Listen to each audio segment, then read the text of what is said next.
ಭಾರತೀಯ ಚುನಾವಣಾ ಆಯೋಗವು ವಿಶೇಷ ತೀವ್ರ ಪರಿಷ್ಕರಣೆ ಎಸ್ಐಆರ್ 3ನೇ ಹಂತವನ್ನು ಘೋಷಿಸಿದ್ದು, ದೇಶದ 16 ರಾಜ್ಯಗಳು ಮತ್ತು 3 ಕೇಂದ್ರಾಡಳಿತ ಪ್ರದೇಶಗಳಲ್ಲಿ ಹಂತ ಹಂತವಾಗಿ ನಡೆಸಲಾಗುವುದು ಎಂದು ತಿಳಿಸಿದೆ.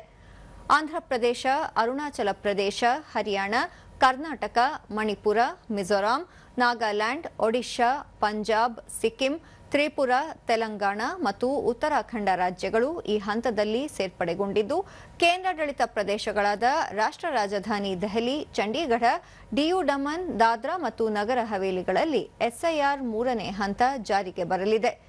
ಕರ್ನಾಟಕ, ಮೇಘಾಲಯ, ಮಹಾರಾಷ್ಟ್ರ, ಜಾರ್ಖಂಡ್ ಸೇರಿದಂತೆ ಒಟ್ಟು 5 ಪ್ರದೇಶಗಳಲ್ಲಿ ಜೂನ್ 20ರಿಂದ 29ರ ನಡುವೆ ಮತದಾರರ ಪಟ್ಟಿ ಪರಿಷ್ಕರಣೆಗೆ ತರಬೇತಿ, ಮುದ್ರಣ ಹಾಗೂ ಇತರೆ ಪೂರ್ವ ಸಿದ್ಧತೆಗಳು ನಡೆಯಲಿವೆ. ಜೂನ್ 30ರಿಂದ ಜುಲೈ 29ರವರೆಗೆ ಬ್ಲಾಕ್ಗಳು ಮನೆ ಮನೆಗೆ ಭೇಟಿ ನೀಡಲಿದ್ದಾರೆ. ಆಗಸ್ಟ್ 5ರಂದು ಕರಡು ಮತದಾರರ ಪಟ್ಟಿ ಪ್ರಕಟಿಸಲಾಗುತ್ತದೆ. ಅಂದಿನಿಂದ ಸೆಪ್ಟೆಂಬರ್ 9ರವರೆಗೂ ಆಕ್ಷೇಪಣೆಗಳಲ್ಲಿ ಸ್ವೀಕರಿಸಲಾಗುವುದು. ಅಕ್ಟೋಬರ್ 3ರೊಳಗೆ ಎಲ್ಲ ಆಕ್ಷೇಪಣೆಗಳನ್ನು ಸರಿಪಡಿಸಿ ಅಕ್ಟೋಬರ್ 7ರ ವೇಳೆಗೆ ಅಂತಿಮ ಮತದಾರರ ಪಟ್ಟಿಯನ್ನು ಪ್ರಕಟಿಸುವುದಾಗಿ ತಿಳಿಸಲಾಗಿದೆ. ಕರ್ನಾಟಕದಲ್ಲಿ ಎಸ್ಐಆರ್ಗಾಗಿ 59,050 ಬಿಎಲ್ಒಗಳು, 25,284 ಬಿಎಲ್ಎಗಳನ್ನು ನಿಯೋಜಿಸಲಾಗುತ್ತಿದೆ.